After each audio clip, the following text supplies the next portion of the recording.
Thanks for clicking on the video, and here today at Nerd Mimic, we are presenting Dungeons & Dragons Adventure Magazine. This is issue number 4, and once again, this is published in the UK, and I had it imported here into the United States.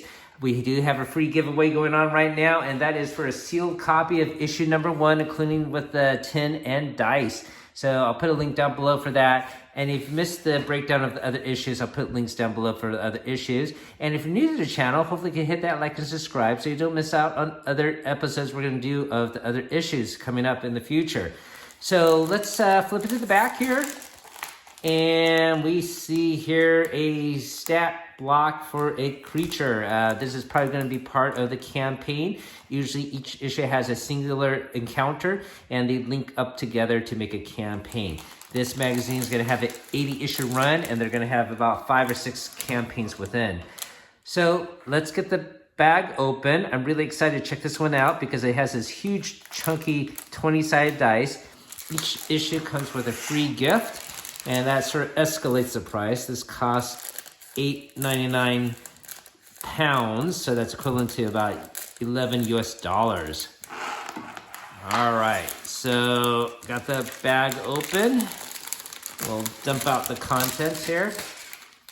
And once again, let's check out this dice. Oh, it looks like it has a bag that comes with it as well. That's cool. Yeah, small little velvet finish bag for this chunky 20-sided dice. Let's see. It has a standard number 1 and a standard number 20, so no logo on either one. Pretty cool though. It's really hefty. Maybe use it for certain special encounters or want to inspire some doom on your players, I suppose. All right. Okay, so we'll set these aside. And you can see this cover came off. As you know, these magazines contain multiple leaflets, and you're supposed to put it into a binder to store them. So this sort of gets disposed or put in the back. So let's take a look here. And I'm filming this in 4K, and I'll do the pages slowly so you can check it out. So this one looks like it's going to have some sage advice about casting times, character creation about dwarves and clerics. And we got some lore here about Sword Coast and vampires and some factions. And, oh, yes, there will be an adventure called Daylight Robbery here. All right, so we got here casting times and spell range. And once again, the layout of these magazines typically tends to be very well done and well written. And I wish they would accumulate this into a huge hardcover, but they have not done that with the other runs they did of other IPs. So this is pretty cool. I like this depiction here, the areas of effect.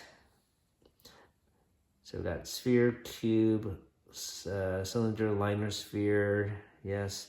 All right, and then we got dwarves here, talking about clans and kingdoms.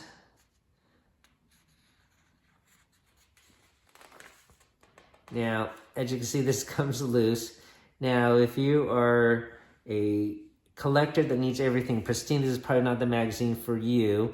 Just having the virtue of this chunky dice doesn't lend well to preventing page creases. You can sort of see that here. There's a page crease right there. And the leaflets are already loose. But once again, it looks quite nice, despite some of the artwork being recycled, I can tell already. So here we got the character class clerics, which most of us know about. Just trying to scan the text very quickly, see if there's anything that jumps out that might be different than your standard 5e rules, because I know they're trying to incorporate the new edition rules with this magazine. Cleric features, first level, spellcasting ability, top tips. A cleric spell grows in power from first level, cast by the newest adventures to the ninth level magic wielded by the mightiest servants of the gods. So spell attack bonus, spell versus DC.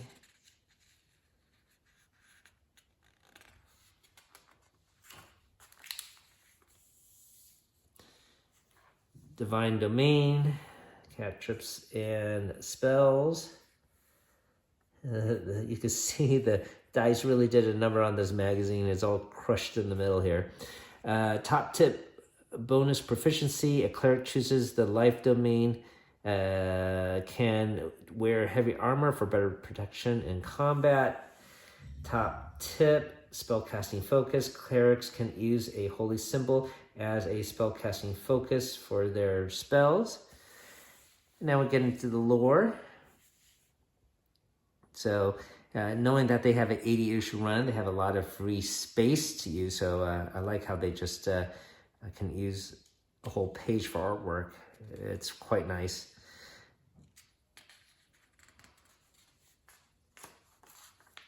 Very climates here.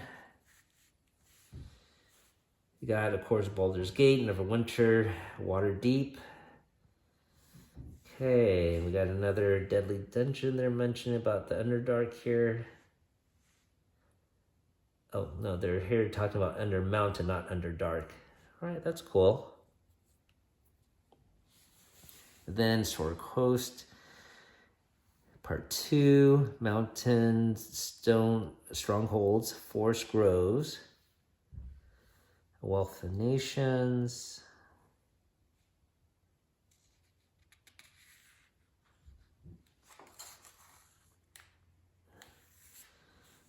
Okay, and we've all seen that cover from the hardcover book. The Underdark, another paragraph about that. And now talking about vampires. Of course, they're going to discuss about Strahd here.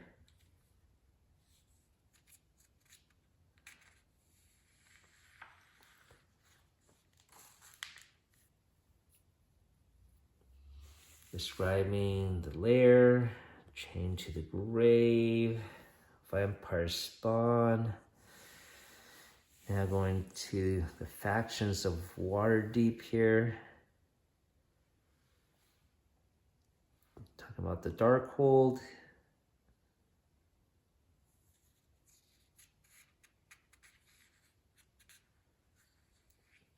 And their leader, a dark known only as Pergos, hopefully I'm pronouncing that right.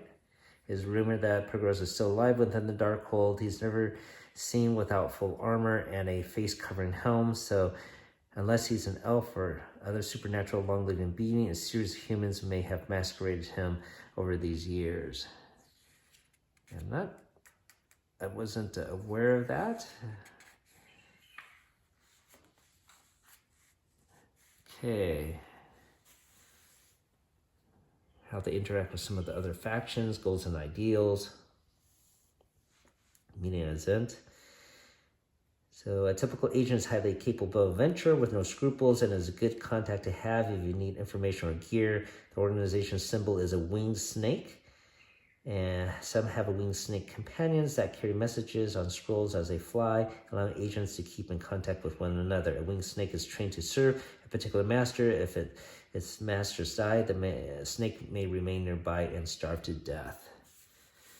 It'd be cool if they show the symbol too. Maybe they did. Let me flip back here. There it is. All right. Okay, so now this is the encounter.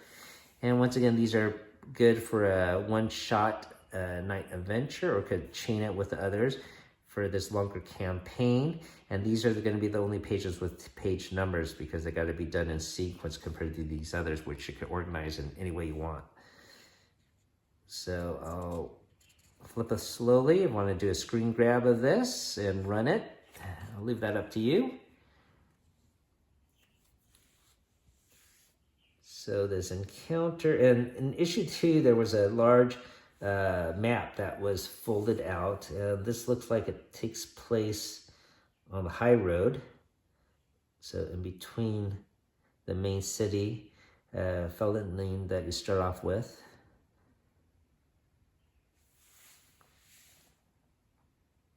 And I guess you're going to get ambushed as part of a caravan there.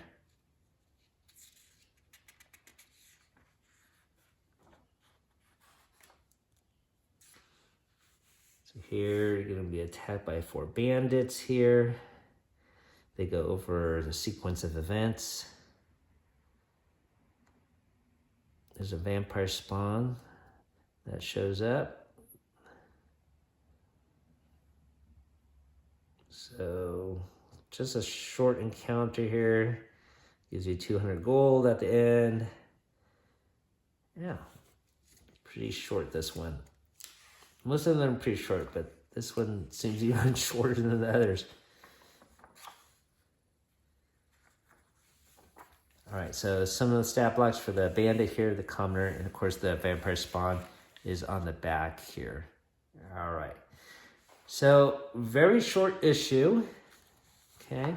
Once again, these only have about 13 pages, so that's about 26 pages. And once again, the first page is just a toss away. So, when I got this and imported it, I got it as a lot, so it was a lot cheaper than the cover price to just get it all en masse. I'm not sure if I'm going to do the whole run of this magazine. I have up to issue 7 right now. I might get more just to complete the campaign that's running in this issue, in this series right now, and then stop it at the end of that campaign. I think that might be a good stopping point. But let me know in the comments below what you think about this magazine. If you get a run, is it worth it for this chunky dice? I guess you have to ask yourself that too. But once again, it will damage your magazine because it's going to be all stacked on top of each other, piles of these. So just be aware of that. Your magazine will not be necessarily pristine. So thank you for watching, everyone. I'll post issue 5 in the next couple days. Have a great time. Keep on adventuring out there.